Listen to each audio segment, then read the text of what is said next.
Hello दोस्तों, नमस्कार। मैं हूं विजय पूनिया और आप देख रहे हैं विजय एजुकेशन एंड न्यूज। मेरे दोस्तों, आज हम बात करेंगे बीएससी नर्सिंग के एडमिट कार्ड के बारे में, क्योंकि जैसा कि आपको पहले ही मालूम था कि बीएससी नर्सिंग के एडमिट कार्ड जारी होने का जो शेड्यूल था, आरयूएचएस ने जारी किया था कि हम 23 जनवरी को एग्जाम करवाएंगे और 15 जनवरी तक एडमिट कार्ड जारी करेंगे। मैं बहुत मुख्य और तथ्यात्मक बातें आपके सामने रखना चाहता हूं। आरयूएचएस ने यह बात पहले ही बताई थी कि हम जो है एग्जाम कब करवा रहे हैं, 23 जनवरी को। तो ये तो उन्होंने जानकारी हमें दे दी, और आपको ही पता है कोई भी एग्जाम क्यों ना हो, उस एग्जाम से कम एक सप्ताह पहले एडमिट कार्ड जारी होता है। तो नियमानुसार मेरे दोस्तों, बीएससी नर्सिंग का एडमिट कार्ड भी अब 13 जनवरी से 15 जनवरी के बीच में क्या होना चाहिए मेरे दोस्तों, जारी होना चाहिए। अगर इन 3 दिनों के अंदर आपका एडमिट कार्ड जारी होता है, तभी आपका मेरे दोस्तों 23 जनवरी को क्या हो पाएगा, एग्जाम हो पाएगा। सही बात है, क्योंकि बच्चे सभी अलग अलग डिस्ट्रिक्ट से हैं। तो मान लो अगर जयपुर में एग्जाम सेंटर रहता है तो भी बच्चों को अपनी अरेंजमेंट करनी पड़ेगी, व्यवस्था बनानी पड़ेगी। तो यूनिवर्सिटी ने सेंटर वगैरह जितने भी सिस्टम है वो अपनी तरफ से पूरे तैयार किए होंगे, इसमें कहीं कोई दो राय नहीं है। लेकिन अचानक कोविड के केस बढ़ने की वजह से मेरे दोस्तों अब यूनिवर्सिटी भी डिसीजन नहीं ले पा रही है। ये एक बिल्कुल कड़वा सत्य है मेरे दोस्तों, क्योंकि यूनिवर्सिटी जल्दबाजी में कोई फैसला नहीं लेना चाहती, क्योंकि ये बच्चों के हेल्थ से जुड़ा हुआ इश्यू है। और कोविड के केस पिछले दिनों से मेरे दोस्तों काफी बड़े हैं। लेकिन एक इसके साथ खुशखबरी भी है कि ऑल ओवर इंडिया में मेरे दोस्तों, ऑल ओवर इंडिया में और स्पेसिफिक मेरे दोस्तों मुंबई में पिछले 3-4 दिनों से कोविड के केस में कमी भी आ रही है। तो कुछ ऐसे राज्य है जहां कोरोना घट भी रहा है, ठीक है। और हम तो यही भगवान से दुआ करते हैं कि किसी भी तरीके से मेरे दोस्तों एक बार कोविड के केस कम हो जाए और बच्चों का तय समय पर क्या हो जाए, एग्जाम। तो यूनिवर्सिटी के शेड्यूल के मुताबिक 15 जनवरी तक आपके एडमिट कार्ड जारी होंगे।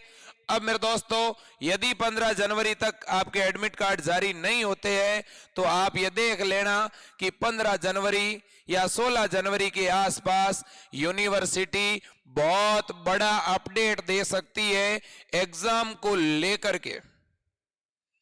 तब तक मैं आपसे एक बात कहना चाहता हूं, आप अपने पूरे सिलेबस को तैयार करके रखिएगा मेरे दोस्तों, क्योंकि मुझे वो दिन भी याद है पिछले सत्र जब कर्फ्यू जैसी स्थिति थी, जन अनुशासन सप्ताह चल रहा था और काफी एग्जाम करवाए गए थे।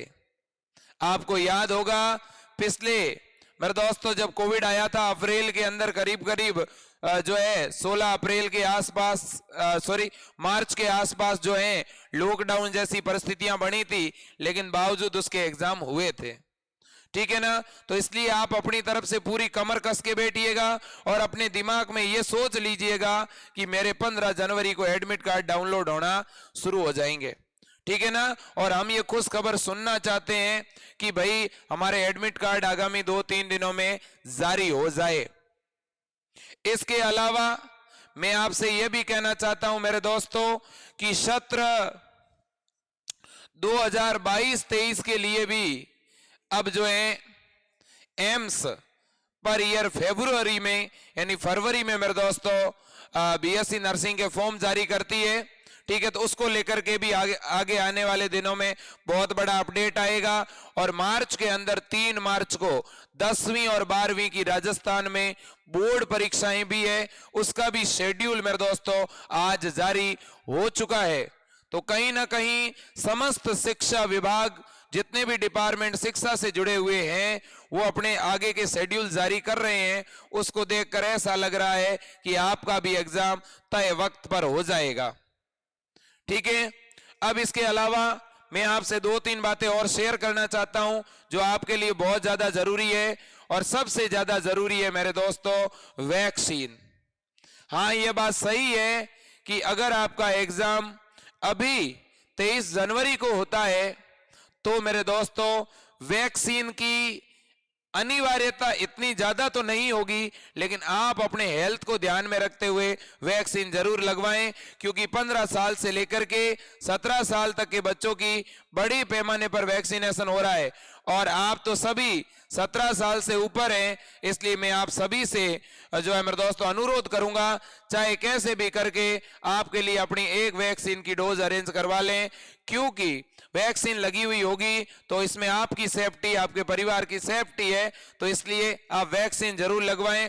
वैक्सीन लगवा करके ही एग्जाम देने जाएं। अब एक बहुत बड़ी अफवाह यह भी चल रही है कि यूनिवर्सिटी जो है वापस ऑनलाइन मोड में एग्जाम करवा सकती है यदि कोविड के केस बढ़ते हैं तो। अब इस मामले में फिलहाल मेरे दोस्तों अपन चर्चा इसलिए भी नहीं करना चाहते क्योंकि इस बार संख्या इतनी ज्यादा है कि यूनिवर्सिटी अगर ऑनलाइन मोड में एग्जाम करने का सोचेगी तो उसे एग्जाम मेरे दोस्तों कम से कम 2 अलग अलग पारियों में करवाने पड़ेंगे, 2 शिफ्ट में करवाने पड़ेंगे, 2 अलग अलग पेपर बनाने पड़ेंगे, तब हो सकते, अदरवाइज नहीं होंगे। क्योंकि यूनिवर्सिटी ने खुद पहले ऑफिशियली ये कहा था कि बच्चों की संख्या ज्यादा होने की वजह से ही हम ऑनलाइन एग्जाम नहीं करवा पा रहे हैं। तो इसलिए मेरे दोस्तों आगामी 2-3 दिनों के अंदर आपको जरूर खुशखबरी मिलेगी, आपके एडमिट कार्ड जारी होंगे, और साथ ही साथ पैरामेडिकल फार्मेसी और फिजियोथेरेपी की काउंसलिंग भी 15 जनवरी को शुरू हो रही है। साथ ही साथ एम्स की भी मेरे दोस्तों जो है रिजल्ट बीएससी नर्सिंग और पैरामेडिकल का आ गया है, एम्स की भी काउंसलिंग आगे 1-2 दिनों में शुरू हो रही है। नीट की काउंसलिंग भी शुरू हो चुकी है, पीजी की और यूजी की नीट की काउंसलिंग भी आगे शुरू हो रही है। तो ये सारी चीजें चल ही रही है मेरे दोस्तों, और इन सब बातों को देख करके एक बात का सुकून जरूर हो रहा है कि मेरे दोस्तों आपका भी एग्जाम तय वक्त पर हो जाएगा, और मेरे दोस्तों तय वक्त पर होना ही चाहिए क्योंकि आप बहुत लंबे समय से इंतजार कर रहे हैं। ठीक है मेरे दोस्तों, तो आज की इस अपडेट को, इस न्यूज को मैं यहां पर कंप्लीट करना चाहूंगा।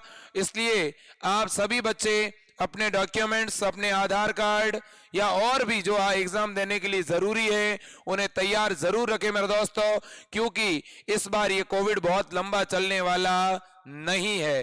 ठीक है, तो ये बड़ी अपडेट थी आपके लिए जो बेहद जरूरी थी। लेकिन मेरे दोस्तों अपनी स्टडी को रोके नहीं, जम के पढ़ते रहें, रिवीजन बार बार करते रहें, एमसीक्यू सॉल्व करते रहें, और किसी भी प्रकार के बहकावे में नहीं आए।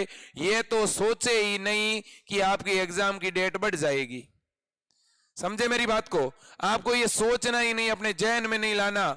और बाय द वे किसी कारण 5-7 दिन के लिए एग्जाम आगे खिसक भी जाता है तो उसको लेकर ज्यादा सोचना नहीं है, अपने तो पढ़ते रहना है, बस पढ़ाई करनी है। इस बार एसएमएस कॉलेज की या किसी और गवर्नमेंट कॉलेज की एक सीट को हथियाना ही पड़ेगा मेरे दोस्तों, और आप जरूर सफल होंगे। यही शुभकामना मैं ईश्वर से, प्रभु से, भगवान से करता हूं। तो मेरे दोस्तों इस जानकारी के लिए और आपके इस बहुत बड़े सपोर्ट के लिए, समर्थन के लिए मैं आपका बहुत बहुत बड़ा आभारी हूं। आज के लिए इतना ही। जय हिंद, वंदे मातरम, भारत माता की जय।